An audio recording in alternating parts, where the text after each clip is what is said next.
Hello everyone, welcome to our Sharvani A to Z creations. ఈరోజు ఏ కూరల్లోకైనా వేసుకునే మసాలా పౌడర్ని చాలా ఈజీగా క్విక్గా ఇంట్లోనే ఎలా తయారు చేసుకుందామో చూసేద్దాం రండి. ఇప్పుడు ప్రాసెస్లోకి వెళ్ళిపోదాం. ముందుగా స్టవ్ వెలిగించుకొని ఒక బౌల్ పెట్టుకొని ఇందులోకి ఒక కప్పు పచ్చి ధనియాలని వేసుకోవాలి. ఇందులోకి ఒక 3 బిర్యానీ ఆకులని, హోల్ గరం మసాలాని వేసుకోవాలి.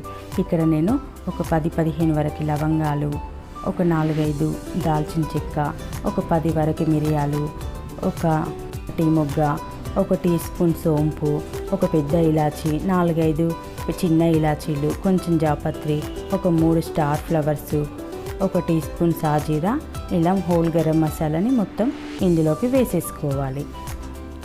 ఇలా వేసుకున్నాక మీడియం ఫ్లేమ్ మీద మాత్రమే పెట్టుకొని ఫ్రై చేసుకోవాలి. ఇప్పుడు ఇందులోకి ఒక టీ స్పూన్ జీలకర్రను కూడా వేసుకోవాలి. ఇలా ఈవెన్గా కలుపుతూ వేయించుకోవాలి. హై ఫ్లేమ్ మీద పెట్టి వేయించుకుంటే మసాలాలన్నీ మాడిపోయి కూరల్లో వేసుకుంటే టేస్ట్ అస్సలు బాగోదు.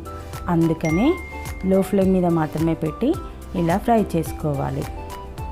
ఇలా ఫ్రై అవ్వడానికి ఒక 5 to 10 మినిట్స్ పడుతుంది. ఇలా కలుపుతూనే వేయించుకోవాలి. ఇప్పుడు ఫ్రై అయ్యాక స్టవ్ ఆఫ్ చేసుకొని ఒక గిన్నెలోకి తీసేసుకోవాలి. ఇవి మొత్తం అంతా పూర్తిగా చల్లారనివ్వాలి. ఇప్పుడు ఒక మిక్సీ జార్లోకి తీసేసుకోవాలి. ఇవి మొత్తం పూర్తిగా చల్లారాక మాత్రమే పౌడర్గా చేసుకోవాలి, లేదంటే ఫైన్గా పౌడర్ అవ్వదు.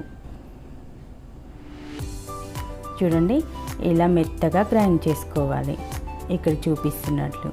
అంతేనండి, చాలా ఈజీగా క్విక్గా తయారు చేసుకోవచ్చు. ఇది ఏ కూరల్లోకైనా చాలా టేస్టీగా ఉంటుంది. చికెన్ మటన్లోకైనా కూడా చాలా బాగుంటుంది. ఇలా ఇంట్లోనే ఈజీగా రెడీ చేసి పెట్టుకుంటే బయట కొనాల్సిన అవసరం లేకుండా ఉంటుంది. మీరు ఇలాగే ఓసారి ట్రై చేసి మీకు ఎలా వచ్చిందో నా కామెంట్లో చెప్పండి. నచ్చితే లైక్ చేయండి, షేర్ చేయండి, మా ఛానల్ని సబ్స్క్రైబ్ చేయండి. Thank you for watching this video.